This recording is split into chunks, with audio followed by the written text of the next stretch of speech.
Арманызды урматтуу көрүүчүлөр, эфирде мен Сейтак Качкынбай кайрадан силер менен улустөр жана турмуш көрсөтүүсүнүн кезектеги чыгарылышын алып чыгып отурам.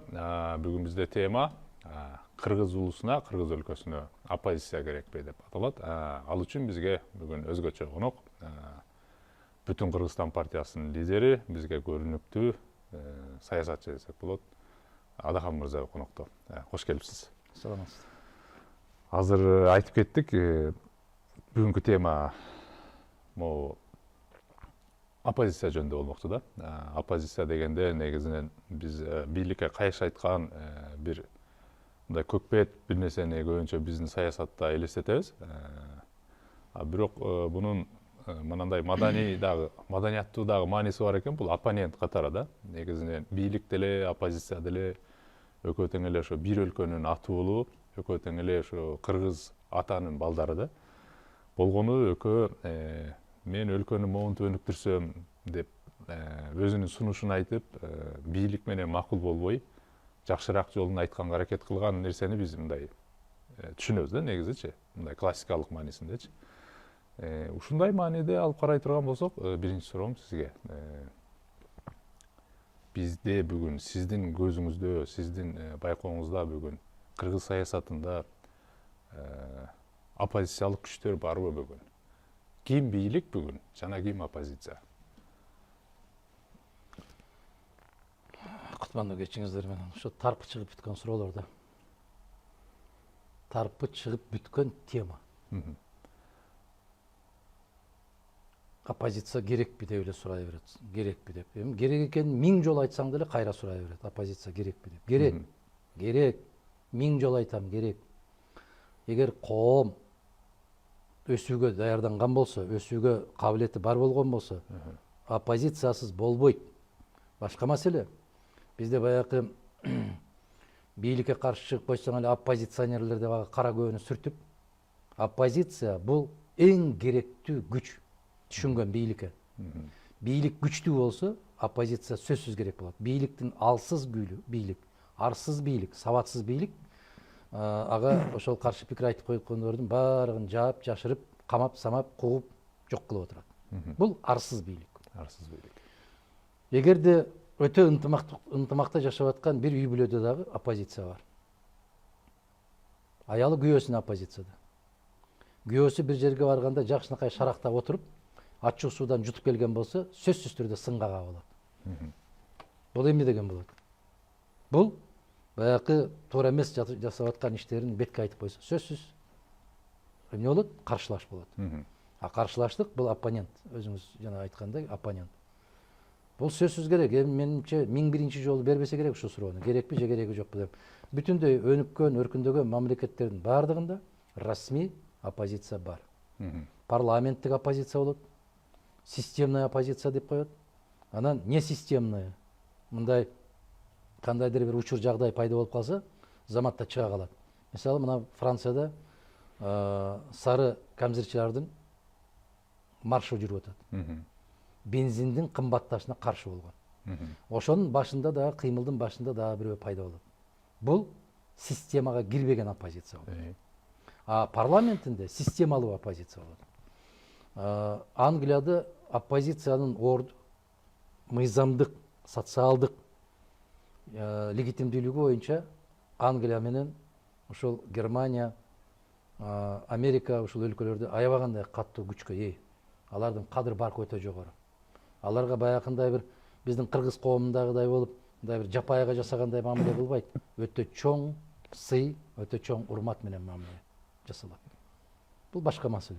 Бирок ага саясий маданият керек, саясий эрк керек. Мамлекетте баягы элита деп айтып атпайсыңарбы? Кыргыз биздин өзүбүздүн тил менен айтканда каймактар. Ал каймактар айран болуп жыдып кеткен болсо, ирип кетсе, анда оппозиция дагы ошого жараша болот. Себеп өзүнө жараша бир сөз айткан болсоң, бетиңе чачып отуруп, коомдун алдында өзүнүн деңгээлине түшүрүп коет. Мына улуу сөз бар эмеспи? Баягы арсыз менен алышпа. Ал өзүнүн тажрыйбасына салып, баары бир сени жыгып коет дейт. Байкадыңызбы сөздүн маанисин? Арсыз менен алышпа. Эгер бийлик канчалык күчтүү, бийлик канчалык легитимдүү, бийлик канчалык элдик таянычка ээ болгон болсо, оппозиция дагы ошондой күчтүү болот. Бүгүнкү күндө кыргыз оппозициясы барбы деп айтканыңызда эми жарашпайт бизге бул сөз. Анда башка сөз менен эмне деп айтсак болот? Оома. Оома дейт. Оома же болбосо таарынма. Таарынып кетсе оппозицияда болот. Эртең кой кечээ туура эмес айтып коюп туруп мен келе кой десе, чуркап барып кучагына кирип кетет. Бизде бийликтин, легитимдүү бийликтин баягы турган пайдубалы дагы бекиген жок. Анан ошого каршы пикирди айтып, башка бир сунуш айта турган күч дагы калыптанган жок. Эмнеге? Биздин элибизде окумуштуудай сөз бар. Таянычың болбосо, таамай сөздөн не пайда дейт. Караңызчы, кандай терең айтылган. Ата бабаларыбыз Американын демократиясы жок кезде, Англиянын демократиясы жок кезде эле айтып койгон. Таянычың болбосо, таамай сөздөн пайда жок дейт. Оппозиция таамай сөздү айтып туруш керек. Таамай сөз айтылгандан кийин ошол сөздүн баркын билип, кадырын билип, эл, коом колдоп туруш керек. Таянычың жок. Таяныч. Таамай сөздүн таянычы ким болот? Биринчиден жараткан, экинчиден калыс эл болот. Бүгүн таамай сөз айтсаң деле ээрчий берет. Жасалма сөз айтсаң деле ээрчий берет. Жалган айтсаң деле ээрчий берет. Буга мисал катарында мына кеткен президент менен келген президенттин ортосундагы бүгүнкү түзүлгөн жагдай. Оома деп атпайбы? Кече кеткен президентти аябагандай кылып көкөлөтүп отурган азаматтар бүгүн тепкилеп жаңы келген бийликке өтө качышты. Аларда позиция болгонбу? Болгон эмес. Алардын көз карашы барбы? Жок. Аларда бир гана ишеним бар. Эмне болсоң ошол бол, бийликтин сөзүн бол дагы, айт дагы, бийликке жакын бол. Мына алардын пайдубалы ушул. Атаганке, азыр бул президенттик шайлоодо мындайча айтканда, мындай бир кандайдыр бир сизде бир феномен бар. Мурдагы шайлоолордо да бир 5% алдыңыз, бир 150 миңдей киши мындай сиздин партияңызга. Мурдагы 2013-жылы дагы. 2015-те дагы бирдей ошого жакын эле бир электоратыңыз постоянно мындай туруктуу турат да, бир электоратыңыз. Анан мындай тыйын чачты деген сөздөр сизди ээрчибейт. Ошол мааниде сиз президентке оппонент болуп, өзүңүз кандидатураңызды койдуңуз. Анан кийин эми баары тааныйт сиздичи. Анан мына президенттик шайлоодон кийин 1 жыл өтүп отурат. Ошо сиздин биринчи оппонентиңиз деп коелу, азыркы бийликке. Бийликтин ушу 1 жылына кандай баа бересиз? Биринчиден, экинчиден ошол бийлик өлкөнү могул жакка өнүктүрөйүн, моунтип өнүктүрөйүн деген кандай бир ниеттерин же болбосо бир программасын дейбизби? Мейли программа деген сөздөрдү айтпай эле коелу, мындай кыргыздын жөнөкөй сөзүн айтайлы. Кандай ниетин байкадыңыз? Кандай бир мүдөөсүн сиз бизге айтып бере аласыз? Рахмат, ушуну абдан туура айттыңыз да. Программа дештин кажети жок. Себеп программаны биринчиден өзү жазбайт, эч качан жазбайт. Эки ооз сөз да жазбайт. Мунун баары калп.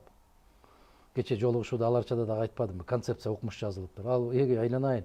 Эгерде концепциянын укмуш жазылышы менен өлкө өркүндөп кеткен болсо, 25 жылда академик Акаев не деген концепцияларды жазбады? Бирдеме болду, өзгөрдүбү? Өзгөрдү. Эмне өзгөрдү? Керемет гүлдөтүп аткан завод, иштеп аткан завод, фабрикалардын баары талкаланып жок болду да. Анда иштеп аткан сабаттуу кыргыздын кадрларынын баары базарга кирип кетти. Концепция менен өлкө өзгөрбөйт. Сиз айткандай ниет керек. Ниет, көз караш. Кыска, так түшүндүрүш керек. Бул жылы эмне жумуш бүтүрөбүз? Кийинки жылы эмне жумуш бүтүрөбүз? Азыр сүйлөсө эле 30-жылга карай. 30-жылды эмес айланайын. 30 күндүгүңдү так айтып алчы, так белгилеп алчы. Эмне кылабыз 30 күндөн кийин? Бүгүн кайсы жердебиз? 30 күндөн кийин кайда барабыз? 40 күндөн кийин кайда болобуз? Жаңы жылда кайсы жерге барып тособуз? Түшүнүктүү эле кылып айтчы, мындай кылып эле.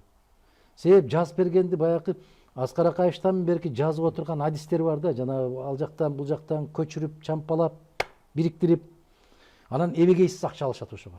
грант алышат. Ошол адистер бар.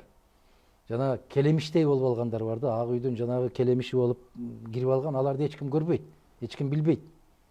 Сүйлөгөн сөздөрүн деле бүгүнкү бийликке жазып берип аткандар ошол Аскар Акаевичтен бери жазып бергендер. Ошолорду тантыраткан дагы ушул жазып бергендер. Алар көзгө көрүнбөйт, бирок эбегейсиз чоң зыян келтирип атат. Алдамай. 1 жылдык эмгегине кандай баа бересиз?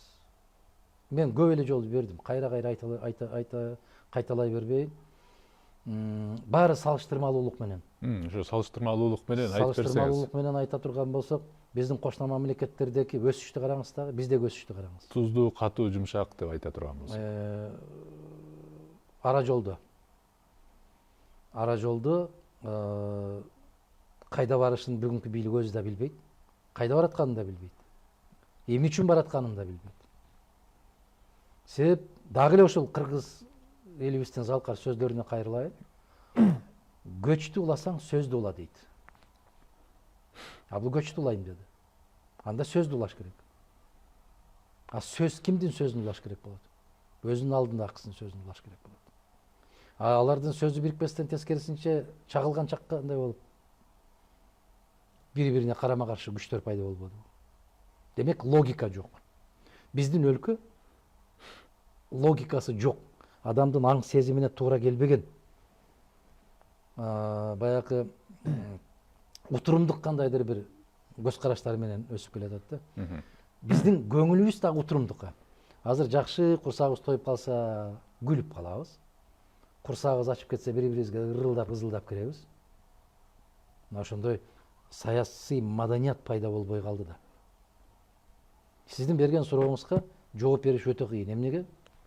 Логикасы жок. Баа бериштин өзү кыйын. Баа бериштин өзү кыйын. Себеп баа бериш үчүн моол жумуштар бүттү, бул жакшы. Моол жумуштарды ойлодук эле, бул бүтпөй калды, бул жаман деп баа бериш керек да. Анан таптакыр эч нерсе болбой эле балчыкты эле басып эле отуруп алган болсо кантип баа бериш керек? Былтыр балчыкты элек, быйыл деле балчыктабыз. Мейли сөздү улап кетели. Оппонент болуу, оппозиция болуу деген нерсеге келгенде, мындай тарыхка бир кылчайып көрсөк, биз билебиз бала кезде деле. Ошо кыргыздын могу саясатында абдан чоң эмгеги бар, мындай аттын кашкасындай белгилүү болгон ушу сиздин досуңуз деп койсок болот. Мисалы Текебаев мырза бар эле. Ал киши аябай оппозиционер катары, мындай көбүнчө оппозиционер катары мындай элге таанымалдай белгилүү да. Ал киши менен мамилеңиз бир учурда бир алыстап калгандай болду да. Бир учурда аябай жакшы болуп, анан Акаевке көп оппонент болуп жүрөт элеңиздер да. Бул маселени түшүндүрүш өтө оор. Себеби оппозиция дегенде мына парламентке эмне үчүн бизди 2 жолу катары менен киргизбей коюшту? Күчтөн коркот. Парламент деген эмне деген сөз бул өзү? Парле. Француз тилинен парле, сүйлө. Мент, киши. Парламент сүйлөөчү жер, сүйлөөчү киши дейт. Биздин кыргыз коому түшүнбөйт да анычы. Тили бар дейт. Парламент деген, парле деген өзү сүйлө деген сөз. Францияда болобу, Англияда болобу, Германияда болобу, кайсы жерде болбосун, парламентке мыктынын мыктылары келет. Сөздүн тиммеле жанакы зергер сөздү ошол шурудай тизгендер келет. Аргумент менен келет. Бизде кыргыз бабаларыбыз эмне деген? Өнөр алды кызыл тил деп койгон. Текебаев эң күчтүү оппозиционер катарында көрүнөт. Эмнеге? Трибуна бар. Эгер Мадумаровду мүмкүн болушунча трибунага жеткирбей коюуга аракет кылышат. Себеп ошол жерде чыгып сүйлөгөн сөз калың журтка тез жетет. Эмне үчүн айтат? Баягы мурду кыйшык болсо да байдын уулу сүйлөсүн деген. Байдын уулунун сөзүнө көңүл бурат. Парламенттеги өлкөнүн биринчи трибунасынан чыгып сүйлөгөн сөзгө көңүл бурат. Мындай сыртта туруп, же болбосо журналисттер менен аңгемелешкен мезгилде алтындай болгон сөздөрүңдү айт, анын таасири башка. Тапкыр акылга сыйбаган сөз болсо дагы өлкөнүн биринчи трибунасынан сүйлөгөн сөздүн саясатка эбегейсиз зор таасири тиет. Мына ошол бир киши жок, кыргыз парламенти жок экен го. Балыктай болуп отурушат го. Не деген өлкөдө өзгөрүүлөр болуп атат, бир сөз айткан киши жок го. Же айтса таасири менен айта албайт го. Ал жерге өтө дасыккан инсан керек. Түшүнөсүзбү?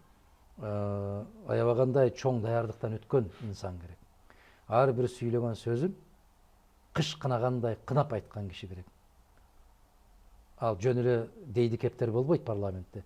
Конституциянын, мыйзамдын негизинде ошого таянып туруп сүйлөгөн кишилер керек. Ага таянайын десе билимдери жетпейт. Билимдери жеткендер эрки жетпейт, жүрөк жетпейт. Сөзүңүзгө аралжы да, ушу азыр сиз айтып кеткендей, негизинен мындай кооз сүйлөп, сөздөрдү уйкаштырып сүйлөгөн тамадалар деле болот да. Бирок алардын сөзүндө мындай салмак жок. Алар жаттап алган сөздөрдү мындай сүйлөйт. Ал эми саясатчынын оозунан мындай аргументтешкен бир мындай дүрүрүк этип, мындай кандай десем, көрүп турган кишилердин жүрөгүн мынандай от жага ала тургандай, же болбосо кандайдыр бир сок куруп, бир сезимдерди ойгото тургандай мындай күчү бар кишилер болот да негизичи. Бул эмне, бул дефицит эмне үчүн жок? Бул мындайча айтканда, Кыргызда ушул 27 жылда бир Текебаевден башка эмне киши болбой калдыбы деген суроо. Тилекке каршы ошондой да, азыркы парламентте ошондой да. Себеп андан башка, андан да өткүрө сүйлөй турган, андан да мыкты позициясын айта турган кишилердин баарын сыртта калтырды да. Бул келишим жолу болуп калды да. Келишим болуп калды. Биз келебиз, утурумдукчулар жанагы. Көрдүңүзбү? Мен ошол кезде утурумдукчулар деп койдум эле. Мени жаман көрүп жүрүштү эле, азыр баары эле утурумдукчу деп атпайбы? Временщиктер. Временщиктер эч качан өлкөнүн тагдырын ойлобойт. Временщиктер өзүнүн тагдырын ойлошот. Булар бир ууч болуп келишти. Өзлөрүнүн жеке могул жердеги ич көптүлөрүнүн баарын аткарышты. Андан кийин бири-бири менен чырдашып баштады. Өлкө өзүнчө калды, алар өзүнчө калды. Мыкты керемет даярданган азаматтар бар, бирок аларды киргизишпей атат. Эмнеге? Себеп булар бийликти менчиктештирип алышты. Бул өтө оор маселе. Мына дээрлик канча деп айтсам, бир 10 жылдан ашык мезгилден бери ушул СДПК келатат. 2000 жылдан бери келатат.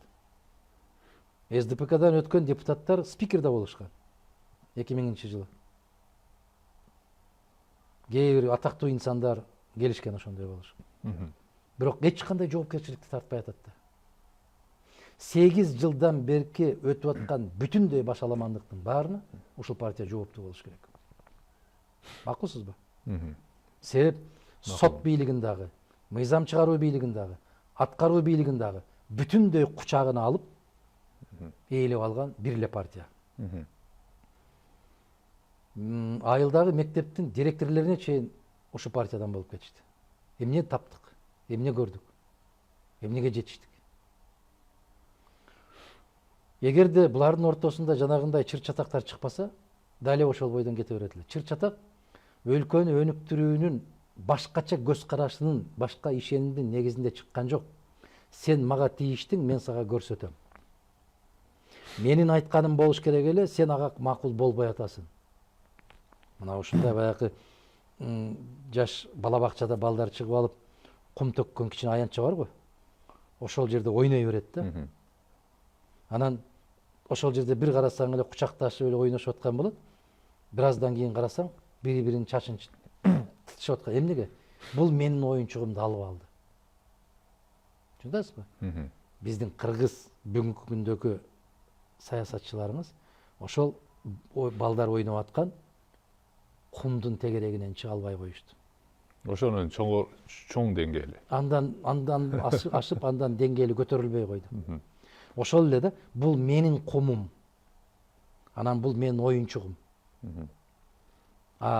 алар уктап аткан, алар тамак жеп аткан, алар ойноп аткан, бала бакчанын имараты күйсө күйүп кетсин, бирок ошол кум калса болду да аларга оюнда. Ошол сыяктуу бүгүнкү күндөгү баягы саясий аренанын баарын ошол ойной турган кумдун деңгээлине түшүрүп коюшту. Атаканке анда ошо азыр кум менен айтайлы мейли азыр. Мына кыргыз саясаты кумду элестетип көрөлү. Арийне бизде салт 27 жыл бою СССР учурунда деле ошол кумда негизинен бир чоң атаман болот, бул бийлик. Мындай төрдө отурат. Чоң муштуму да чоң, сол муштуму деле чоң. Ошол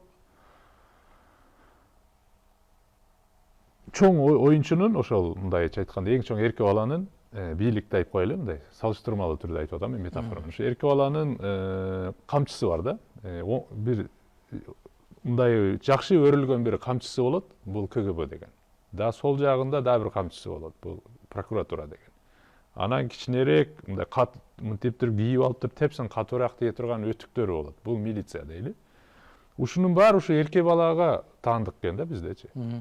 Эгер ушуну мындай кеңешип, жамаат менен кеңешип, бирге ошо оюнчуктарды ойнойлу деп талкуу кыла турган негизи парламент деген кичине арена бар да. Ушунун баары ушу эрке балага таандык болгондон эмеспи ушул маселе? Себеби ал өзү каалаган учурда ошо камчы менен чаап, Ошого жакшына отур, болбосо азыр муну момпо суюңду алып коем, карамелиңди алып коем деп баарын тонду задавать этип ошол жерди башкарган ушу эрке баланын камчыларды эгер ошо балдарга бирдей бөлүштүрсөк кандай болот эле? Билесизби? Дагы эле ушул биздин керемет ата бабалардан калган сөз. Акмактын колундагы таяк акылдуунун колундагы мылтыктан коркунучтуураак дейт. Түшүнөсүзбү мааниси? Түшүнүп атам. Акмактын колундагы таяк акылдуунун мылтыгынан күчтүү дейт. Коркунучтуу дейт, күчтүү эмес. Эгер ошол жерге сиз айтып аткан кишини алып барыш үчүн ким керек? Эл керек. Эл тандап алат. Эл көтөрүп барып коет ошону.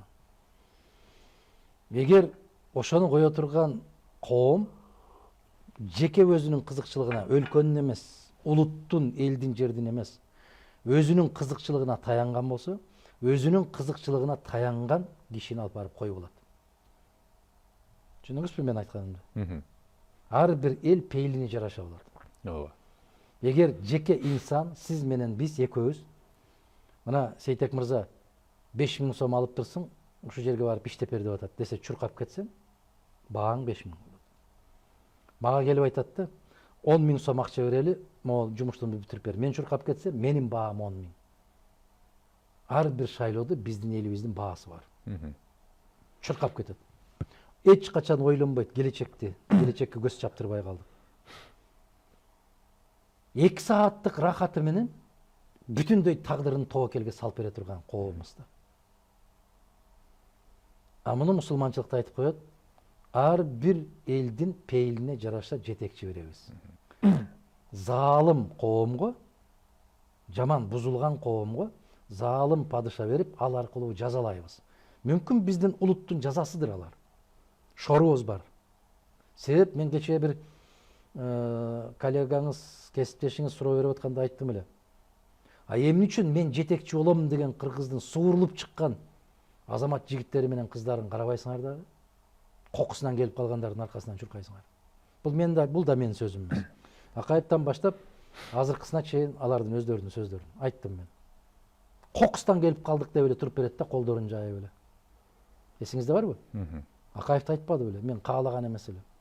Манты жабаттым дейт, бирөөсү Россиядан алып келди дейт Акаев мени. Ушундай кыйнап алып келишти. Баягы мойнудан байлаган ит ууга жарабайт дейт.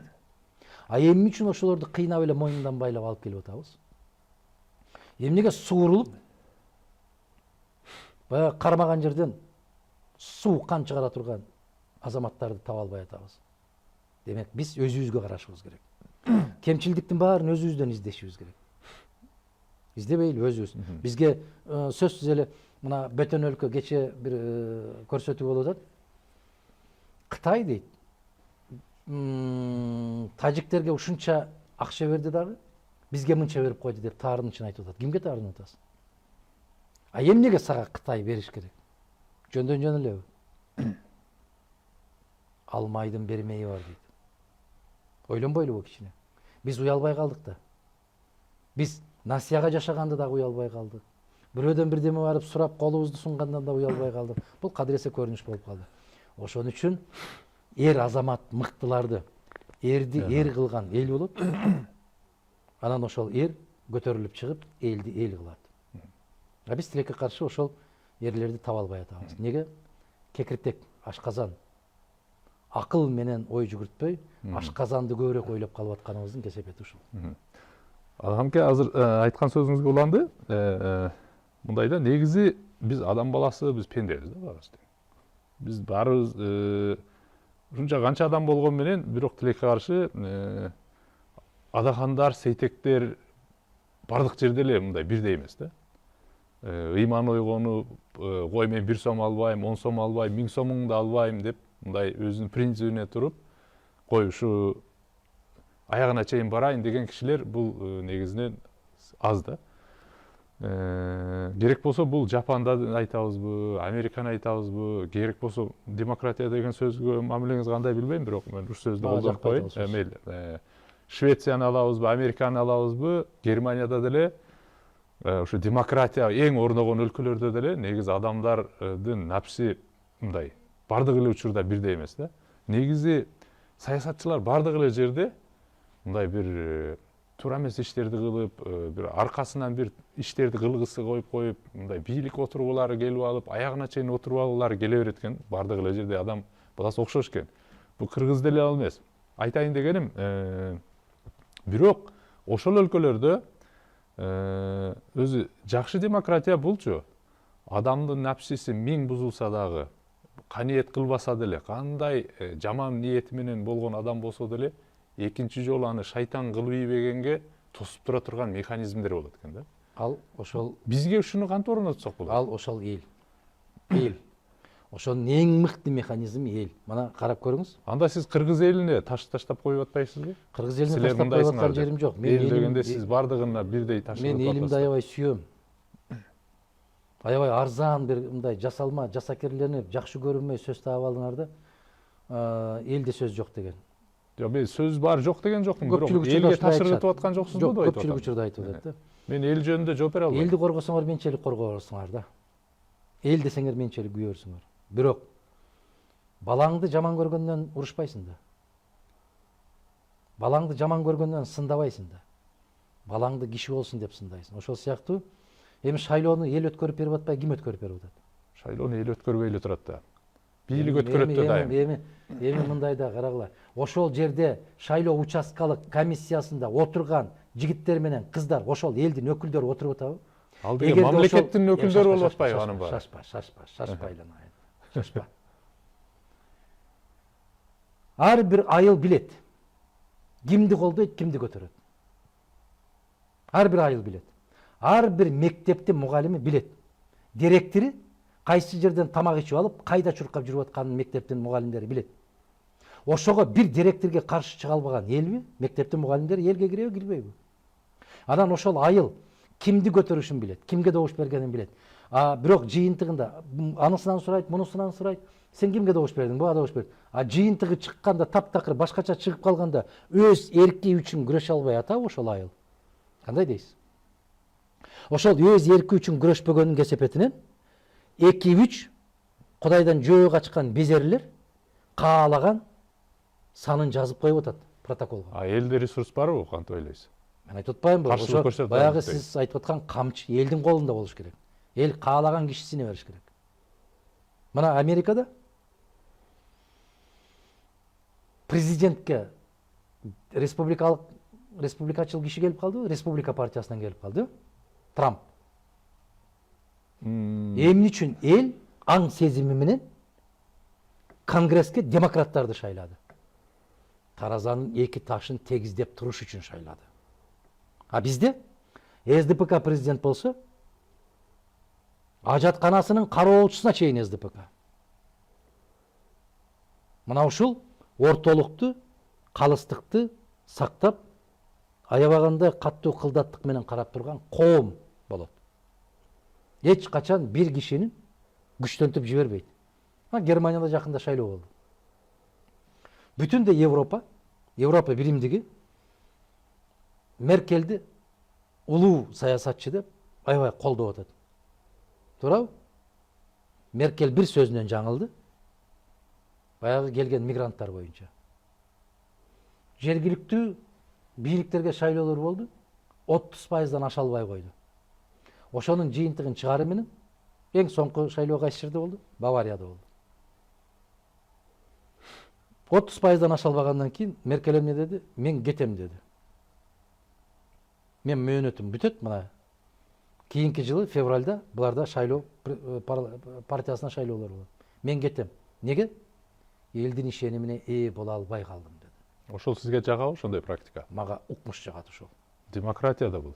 Бул демократия эмес. Эмне бул анда? Бул элдин аң сезими. Элдин аң сезими. Биздин кыргыз ата бабаларыбыз алардын Европанын түшүнө кире элек мезгилде накта демократия менен жашаган. Бирок ал сөздүн аталышы башкача болгон. Эмне деп аталган?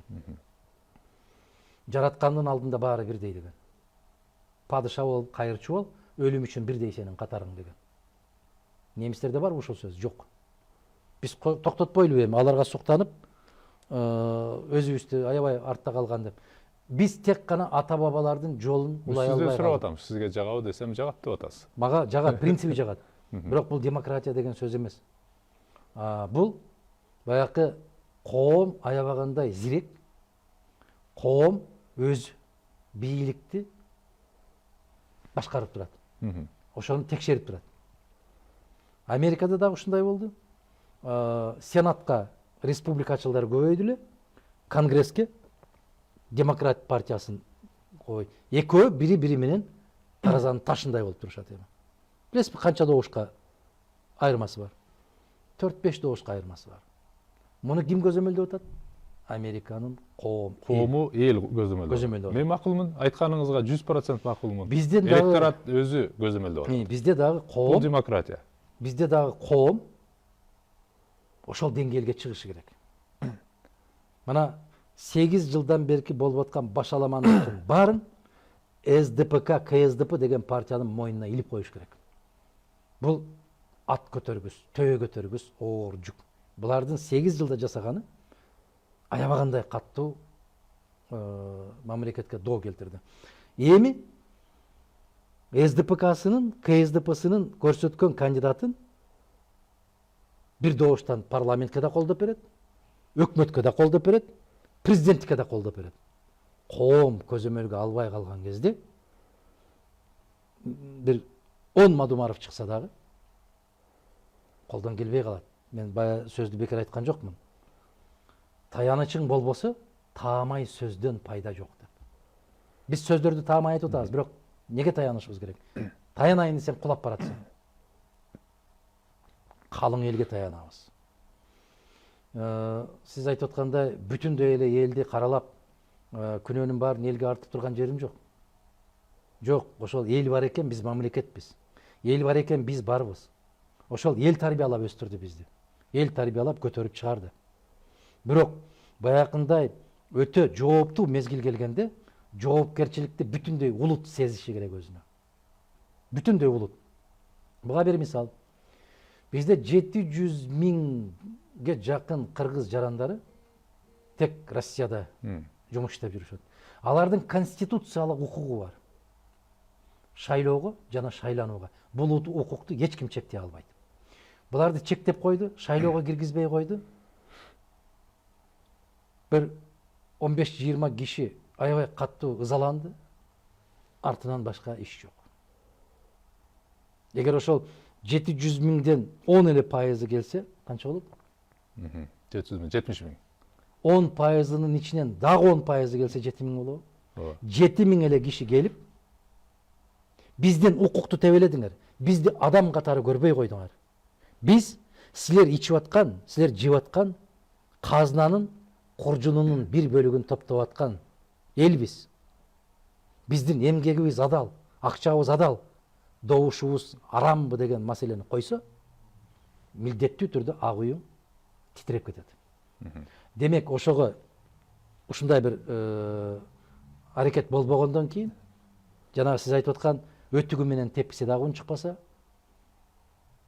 кылычы менен чапса дагы үн чыкпаса, таягы менен сайса дагы үн чыкпаса, анда ал келесо бийлик кып-кызыл эмнеге айланат? Тиранияга айланат. Өзүн билемдики болуп калат. Бийликти көзөмөлдөп турган эл керек, баары бир керек. Негизи могу эл деп атканда дагы эми биринчи эмес да. Бизде 6 миллион киши бар. 6 миллион кишинин Дүйнөлүк банктын акыркы маалыматтарында бизде 2016 жылы өзгөчө могу кризистен кийин кедейлердин саны 29%дан 32 канча пайыз деп атат да, 33%га өстү деп атат. Бул деген нерсе калктын 33% деген бул мындай карасаңыз калктын 3/1. Бул 6 миллиондун 2 миллиону бүгүн жакыр кедей деген түшүнөт да. Бул сиздин айткан тилиңиз менен, илимий тил менен айтканда, муну илгери Платон эмне деп койгон билесизби? Эмне деп айткан? Эгерде дейт, коомдо 10 кишиден 5-өө кедей болсо дейт, бул коопсуз коом дейт. Бул коом жашаса болот дейт. Эгерде 10 кишиден 3-өө бай, 7-өө кедей болсо, бул кооптуу коом дейт. Бул коом туруксуз коом дейт. Мына сиз айтып аткан 33%га жетти деген сөз, бул 3/1 деген сөз. 3/1 деген бул ар бир 3 кишинин бирөө кедей деген сөз. Демек 10 кишиден 6-өө, 7-өө кедей деген сөз. Биздин кыргыз коому мамлекетте бүгүнкү күндө кооптуу өлкө, кооптуу коом. Ошондуктан жанагы туруктуулук барбы деген сөзгө бүгүн түшкө чейин болушу мүмкүн, түштөн кийин өзгөрүп кетиши мүмкүн. Бизде бүгүнкү күндө нааразычылык аябагандай катуу күчөдү. Мен ошол жанагы Аларчадагы болгон жолугушууда айтпадымбы? Акимиңе ишенбесе, милисаңа ишенбесе, сотуңа ишенбесе, губернаторуңа ишенбесе, ким менен жасайсың жанагы программаны? Ар бир нерсени жасай турган эл болот. А эл качан жасайт ошону? Эл ишенгенди жасайт. Мисал, тарыхка кайрылалы, кечеки эле 40-жылдарды алалы. Мына Чоң Чүй каналы. Муну эмне экскаватор менен каздыбы? Биздин ата бабаларыбыз ушуну кетмен күрөк менен казды. Же болбосо Ош областындагы 30 каналы. Ошонун баарын кетмен менен казышты, күрөк менен казышты. Эмне үчүн? Эл ишенди. Бул чоң күч. Аябагандай чоң күч. Бүгүн техника чокусуна жетип турган мезгилде ошол 30 каналын каза албайт. Чоң Чүй каналын каза албайт. Эмнеге? Эл ишенбейт. Макулсузбу? Ишеним менен жеңет, бардык нерсени ишеним менен. Эгерде бийлигиң адилетсиз болсо, сотуң адилетсиз болсо, милисаң жанагы сиз айтып аткан өтүктү кийип алып, кедейдин койругуну жаратып, байды көргөндө шыйпаңдап барып, анын өтүгүн жалап турган милиса болсо, бул коом өспөйт. Бул коом оодарылат. Кудай сактасын, ар кандай апааттардан бирок ошого баратабыз. Бая жана ошо азыр апаат деп калдыңыз, жана баягы сөз болуп кетти. Азыркы кырдаал сиз абдан коркунучтуу деп айттыңыз да. Мурдагылардан да коркунучтуу дедиңиз. Ооба. Акаев доорунан дагы, Бакиев доорунан дагы. Ооба. Керек болсо Атамбаев доорунан дагы азыркы кырдаал коркунуч дедиңиз да. Бул коркунуч эмне болгон коркунуч? Билесизби, Акаевдин мезгилинде баягы бийликте каалайсызбы, каалабайсызбы? Мен аны айтып койгонмун. Тарыхта ушундай сөз бар, сиз да билишиңиз керек. Илим изилдеп жүргөн киши катарында просвещенная аристократия деген бар эле. Бизге алар жетекчилик деңгээли жагабы, жакпайбы? Бирок илимий деңгээлдеринен бийик, китеп окуган, сабаттуу инсандардан куралган бир топ бар эле бийликте. Бакиевдин доорунда аралашма болду. Теория менен практиканы аралаштырып, куюлуштуруп келген азаматтар келди. Жагабы, жакпайбы? Өндүрүш 147-148%га өсүп баштады. Курулуш өсүп баштады. Башка бир тармактар өсүп баштады. 1200 трактор бир алып келип, дыйкандардын колуна карматты. Бүтүндөй айыл өкмөттөрдүн баарына жөө жүргөн, баарына автоунаа алып келип мингизди. Бул өсүш болду. Бул жылыш болду. Кийин 10-жылы баягы отурумдукчулар келгенде бүтүндөй баарын жокко чыгарып, сен мени жакшы көрөсүң, мен сени жакшы көрөм, сен менин партиямдансың, а сен менин партиямдан эмессиң деп мамлекеттик бийлик башкаруу мындай күчтөрүнө сабатсыздар келип баштады. Сабатсыз. Элдин арасында күлкү болуп жүрүштү. КАМАЗ айдагандар, таксист болуп жүргөндөр, тоок базарда, темир базарда, терек базарда иштегендердин баары бийликке жетип келди дагы. Бийликтин ыйыктыгы жоголду. Баягы кыргыз сөздүгүндө кандай деп түшүндүрсөм экен, сакральность, ыйыктык. Ыйыктык жоголду. Биз башта ар бир областтын губернаторун аябагандай бир кыргыздын белдүү азаматтарын билет элек. Бүгүн өкмөт башчыңды да билбейсиң да. Спикериңдин ким экенин билбейсиң да. Депутаттарыңдын ким, министрлериңдин ким экенин билбейсиң да. Демек, мен да барсам отурат экенмин ошол жерде. Биз башта депутат болуп келгенде, ошол бизден улуу депутаттарга сүйлөшүү үчүн аябагандай каттуу даярдык көрчүбүз. А бүгүн эми Кудай берип калбады. Ошон үчүн жана сиз берген суроого келип атам. Сабатсыз бийлик коркунучтуураак. Түшүндүңүзбү? Эмнеге коркунучтуу? Биринчиден, экинчиден, ошол Акаевдин, Бакиевдин мезгилиндегидей бийликтен сестенүү бүгүн жок. Бийликке болгон сый-урмат бүгүнкү күндө жок. Эгерде мындай бир кандайдыр бир нерсе болуп кеткен болсо, башта саясий элита дегендер элди көтөрүп, даярданып, алып келип, анан кандайдыр бир шарттарды коюп, бийликтин алдында бийликти чөгөлөттүрсө, бүгүнкү күндө эч кандай шартты койбой келип туруп, шыпырып салуу коркунучу бар. Макулсузбу? Бул көзгө көрүнбөйт. Сиз билесизби? Кандайдыр бир аябагандай каттуу нөшөрлөгөн жаандын алдында, же болбосо эртеси ушундай күн бузулуп, бороон болуп кар жаардын алдында бир күн башта аябагандай каттуу жылуу болот. Шамал да жок болот, күн да керемет тиет, аябай ысык болот. Бүгүн ошондой болуп турат.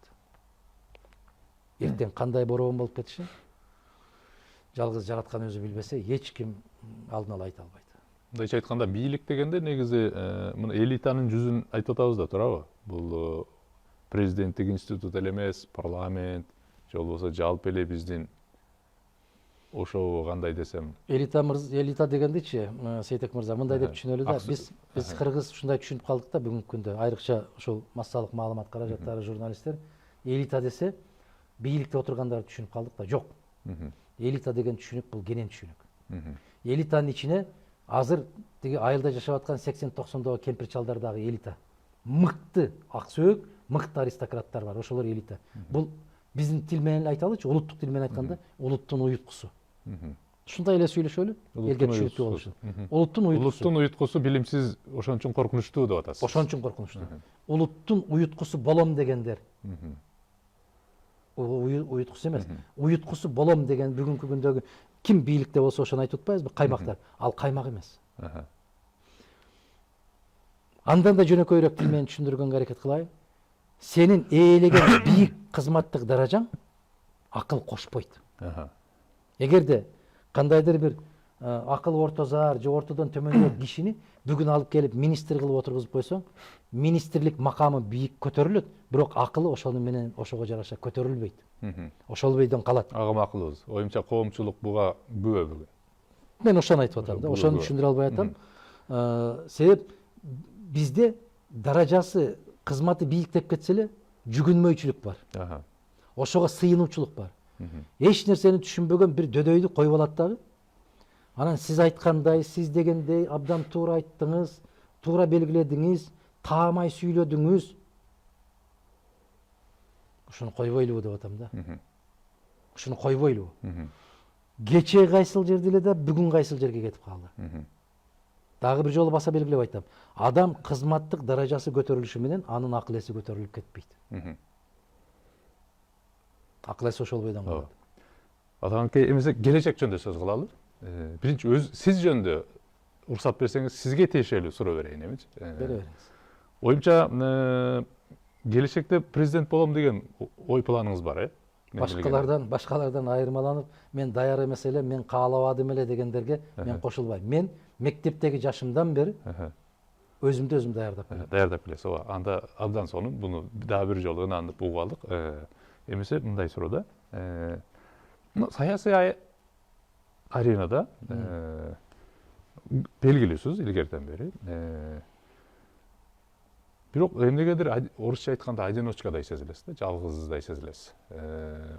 Сиз могу кишилер мага идеялаш эле, могу кишилер менен мен пикирлешмейин деп рахаттанып, ошолор менен сүйлөшүп, мынандай аргументтер менен талкуулашып, келечекте мону түшүшүбүз керек деп мындай пикирлериңиз бир келген бир 10 киши барбы? Сиз катташкан. Менин пикирим менен Мен билем, чайканаларда аш жеп жүрөбүз баарыбыз элечи, мындай жамааттарга бар, футбол ойнойбуз, аш жейбиз, катташабыз. Бул эмес, мындай мен түшүнүп атам. идеялык пикирлеш. Бир 10 кишиңиз барбы? Мен сиздин сөзүңүздү түшүнүп атам. Ошол менин пикиримди туура көргөн, менин ойлорумду туура көргөн үчүн, жана сөздүн башында өзүңүз айткандай, бир жерде 1 сом коротпостон 100 000 деген добуштарды алып келетем. Анан кантип ушундай суроо бересиз, 10 кишиңиз барбы деп? Жок, мен сизге мен туура эмес жеткирип алдым окшойт. Мен айтып аткан сиздин соратник катары тең тайлаш болуп, бирге иштешип жүргөн адамдарыңызды айтып атам. Мен сиздин электоратыңызды сураган жокмун. Биз шегибиз жок. Дайыма бирдей электоратыбыз бар. Жагдайга жараша болот бул нерсе. Мадумаровдун жанында жүрүш өтө кыйын. Менин мүнөзүмдүн жамандыгынан эмес. Мага жакындаса жабыр тартып калгандыгынан. Мен аябагандай каттуу жеңилдеп жүрөм соңку 3-4 жылдан бери, билесизби эмне үчүн? Менин жанымда жүрүп, эртең менен жолукканда көздөрүнөн жана сиздерде жүгүртмө жарыя кетет го.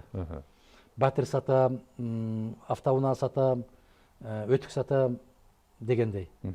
Ошолорду мындай көзүн карасаң, ошондой жүгүртмө кеткендей да. Сенин жаныңда жүргөнүн кесепетинен мен кызматка орноша албай атам. Сенин жаныңда жүргөндүктөн мен жабырланып атам. Сенин жаныңда жүргөн үчүн мени тигиндей жерлерге чакырбай калды. Мен ошондой оор жүктөрдү көтөрүп жүрүүдөн аябагандай чарчадым. Анан айттым мен. Ар бириңер өзүңөрдүн кызматыңарды кылгыла.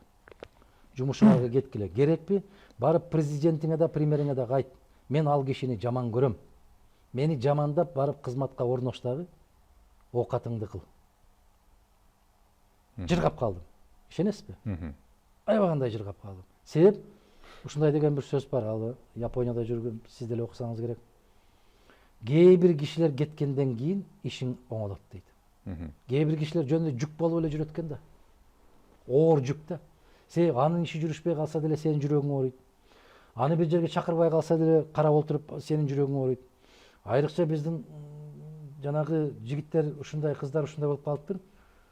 Көнүп калган, бир жерлерге чакырып турчу эле, азыр бизди чакырбай калды деп сага келип жүрөгүңө бирдеме сайып кетет. Кутулдум да калдым. Себеп пикирлештер. Кече Жээнбековдун жанында ким бар эле? Жээнбековдун жанында эч ким жок эле.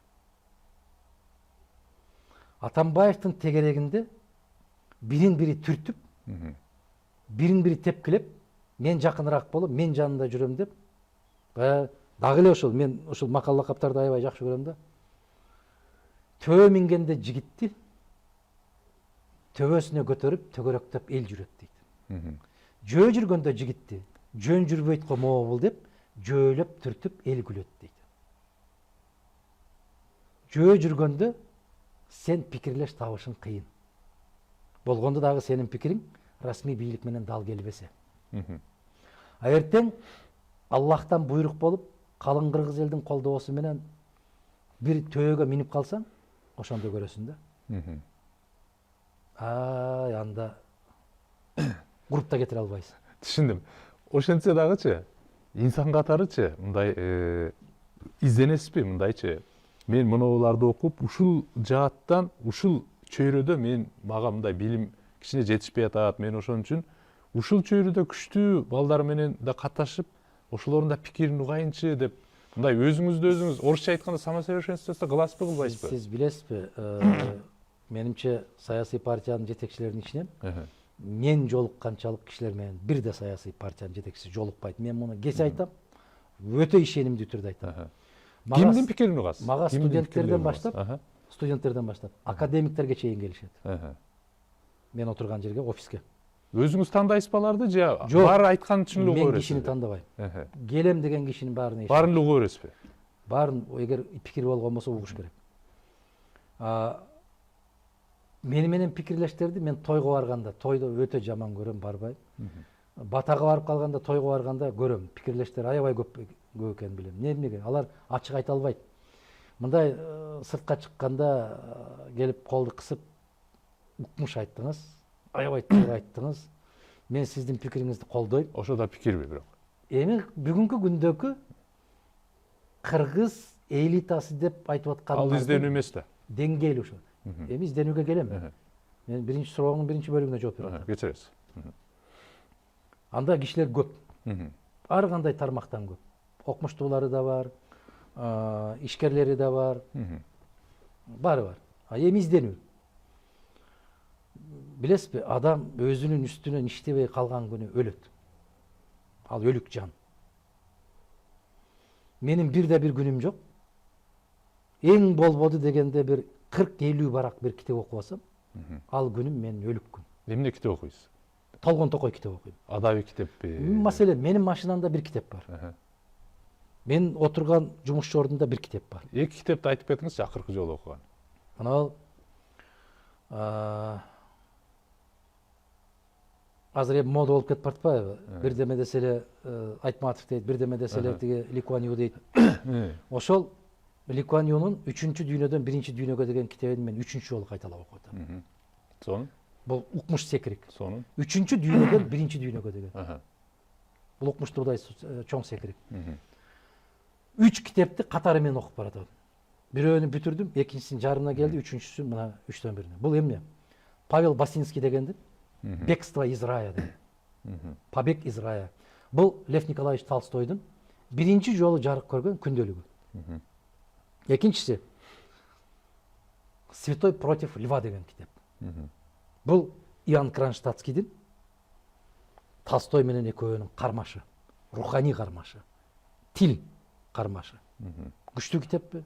Аябагандай чоң күчтүү китеп. Коомдук илимдер чөйрөсүндө окубайсыз, экономика, политика жөнүндө. Азыр айтып берем. Мен айтып атпаймынбы? Мен жаткан төшөгүмдүн башында бир китеп, машинамда бир китеп, жумушчу ордунда бир китеп, айылыма барсам атамдын үйүндө бир китеп. Мына ушундай. Мисалы жумушчу ордундагы эки китепти айтып берейин. Бирөө Хидаятул Курани деген бүтүндөй Куранын жандырмагы жазылган китеп. Укмуштуудай китеп. Бул диний тармактан, тарыхый тармактан. Философиялык китеп. Бул Имам Аль-Газалинин Жүрөктүн ачкычы деген китеп. Укмуш момундай китеп. Мен сунуш кылам баарына. Экономикалык китептерден болсо. Мына ол лекцияларды жасап атпайбы? Маселен, андай китептерге көп деле көңүл бурбайм. Японское чудо деген бир китеп. Бул эски китеп. Бул 15-чи же 17-чи басылышы. Бирок дүйнөгө ушундай таралып атат да. Бул экинчи дүйнөлүк согуштан кийин Японияда кандай жагдай болуп калды? Кандай жолдор менен япондор көтөрүлүп кетти? Эмне үчүн? Император, кыргызчага айтканда туура эмесирээк болуп калат, Копол, аты Кополураак бир император болгон. Изоляционизм саясатын эмне үчүн жүргүздү? Токугава доорун айтып атасыз, 300 жыл болгон. Баракелде. Бирок императордун аты кыргызча айтсаң Копол айтылат, ошон үчүн айтпай атам. Ооба. Билдиңиз да кайсы император? Түшүндүм, ооба. Үчүнчүсү, эмне үчүн план Маршалла талкаланып калган Европаны жеңишке жетишкен өлкөдөн 5 эсе бийиктикке жеткирип койду дээрлик бир 20 жылдын ичинде. Ал эмне болгон план? Маршалдын планы. Сиз окуган болушуңуз керек. Ооба. Адаканке убакыт аз калды. Мен дагы сөзүңүзгө улай эле. Сиз сыйлап, сиз жактырып, мындай пикирин уккан, мына жакшыга жанашсаң жугат дейт го. Ошондой пикирин угуп жүргөн кайсы кишилер бар? Кайсы чөйрөдөн? Жалпы эле ушу биздин коомдочу азыр дайыма катташып, ушу пикирин угуп, деп кеңешин уккан, сиз кеңешкен Андай кишилер күндөн күнгө азайып баратат. совет өтөткөн киши айтсаңыз, Кеңеш деп 3 кишини айтсаңыз. Мен ошондой аябай ошондой кишилер азайып баратат, тилекке каршы азайып баратат. Баягы 20 жыл болду ушу кишинин пикирин дайым угам деген киши. мен Абсамат Масаевич менен аябай көп кеңешчимин. Мен Бекмамат Осмонович менен аябай кеңешчимин. Мен Сатыбалды Жээнбеков менен күн түн каткырыктан бошочу эмеспиз. Мен эми кимге кандай көрүнөт билбейм, Чыңгыз Төрөкулович менен таң атып кеткен күндөрүбүз болот эле. Айтматов менен. Айтматов менен учурашканда учурашпаганда ал жөнүндө айта берет го. Мен мисалы жеке уялам мен ошол менен канча түндөрдү өткөргөнүбүздү. Ушул киши соңку мезгилдеринде ушул баласын алып келип, мен үйлөгөн атам ушуга өкүл ата болуп, биз өзүңүз баш көз болуп бериңизчи деген. Мен күбө болбосо айтпайм көп сөздү. Күбөлөр бар, тирүү. Аларды айтышым мүмкүн. Руслан Сарымсаков. Мен Руслан Сарымсаков менен көп сүйлөшөм. Бүгүнкү күндө. Мен Адил Ниязович деген бар. Аны менен көп сүйлөшөбүз. Ал мал чарбасы тармагында. Берки курулуш тармагында. Мен дарыгерлер менен көп сүйлөшөм. Мен студенттер менен көп сүйлөшөм. Бар андай кишилер. Жок эмес. Момундай руханий тармактан деп алып карасаңыз, руханий тармактан мен тек гана китеп менен сүйлөшөм. Китеп дагы бир жолу айтам. Жашоодо канча устатыңыз болду? Жашоодо мен эң негизги Адахан деген инсанды жараткан. Жашоодогу эң керемет устатым мен атам. Бир киши жалгыз. Жашоодо бир эле устатыңыз болду. Мен ак менен караны таанытып койгондон кийин калган акыл менен таанып билесиң. Устат деген сөз, билесизби? Бир нерсени үйрөтүп койгон киши ал устат. Устат дегенде 35 депутат келгенбиз биз, ошонун 34 устат мага. Кийин 90 депутат болдук, 60 депутат болдук, 59 устат мага. 90 депутат болдук, 89 устат. Мына сиз да устатсыз мага. Неге? Себеп мен билбеген бир нерсени үйрөтүп койгонсуз. Конфуцийди айтып атасыз. Биз үчөөбүз баратсак, ар бирибиз бири-бирибизге устат дейт. Мен Конфуцийдин, билесизби, баланча айткан экен, түкүнчө айткан экен деген сөздөрдү айткандан бир аз Жок, окшош нерсени айтып атасыз бул негизи. Себеп бул мусулманчылыкта мындай деп айтат да. Бир кыска нерсени түшүндүрүп берейин да. 1 мүнөт калды. 90го чыккан акылман киши очок курганды билбей, 7 жашар бала чуркап келатып, аксакал ата момундай кылат, ылайды коет дагы үстүнө момундай кылып, анан кесекти коет дегенде, ошол 7 жашар бала кайдан көрүнсө, колун төшүнө алып ийилип турган. Эмне десе устат деп. Ошондуктан устат бул жашоонун өзү устат, турмуштун өзү устат. Адахан аке, бүгүн чын айтайын, эми биз разговор алып, эми мындан ары да көп суроолорум бар эле, бирок тилек каршы убактыбыз жетишпей калды. Оюмча дагы мүмкүнчүлүк болот деп ойлойм. Буюрса. Бүгүн атайын келип мындай кызыктуу мындай ой пикирлериңиз менен бөлүшүп кеттиңиз. Мен ыраазымын. Чоң алкыш. Оюмча башкалар деле мүмкүн мурда айтылбаган сөздү мүмкүн оозуңуздан уктуп окшойт. Усталыктарыңыз, китептериңиз тууралуу чоң алкыш эмесе. Бирге болсун.